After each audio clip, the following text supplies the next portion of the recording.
First of all આપણે આવતા રહ્યા હતા શંકર ભગવાનના મંદિરે દર્શન કરવા માટે. આજે આપણે જવું પડે ને ભાઈ, આજે તો ઉત્તરાયણ હતી. હેપી ઉત્તરાયણ ગાઈસીસ બધાને. આજે પહેલી પતંગ ચડાવી દીધી હતી, પછી આપણે બધી ખરીદી કરી હતી અને કિન્યા બાંધવા માટે બેસી ગયા હતા.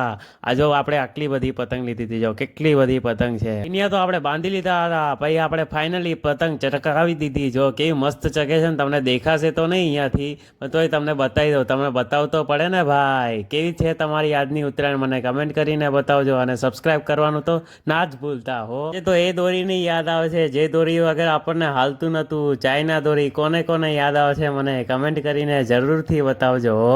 પણ નામ સુન કે ફ્લાવર સમજી ગયા, ફાयर है में झुकेगा नहीं और पतंग को भी नहीं झुकने देगा मेरा भाई. પણ છોલી નાખ્યા છે, પણ પતંગ તો એકેય બાકી નહીં રહેવી જોઈએ હો ભાઈ. એ એન્ટ્રી થઈ આપણા પપ્પાની, એક નંબર એન્ટ્રી થઈ હો. બાકી કાંઈ નો ઘટે. જો આ મોટો પતંગ ચકે ને એ આપણો પતંગ છે. જો લાલની કૃપાથી આજે હવામાન પણ એક નંબર હતું, એટલે પતંગ તો જો કે એક નંબર ચકતો તો. આપણો પતંગ તો એક નંબર જ હોય ને, કાંઈ નો ઘટે મોટા. સાંજના વાગી 6 પછી ફટાકડા ફૂટવાનું ચાલુ થઈ ગયું હતું. તુક્કલ તો હોય નહીં મારા ભાઈ.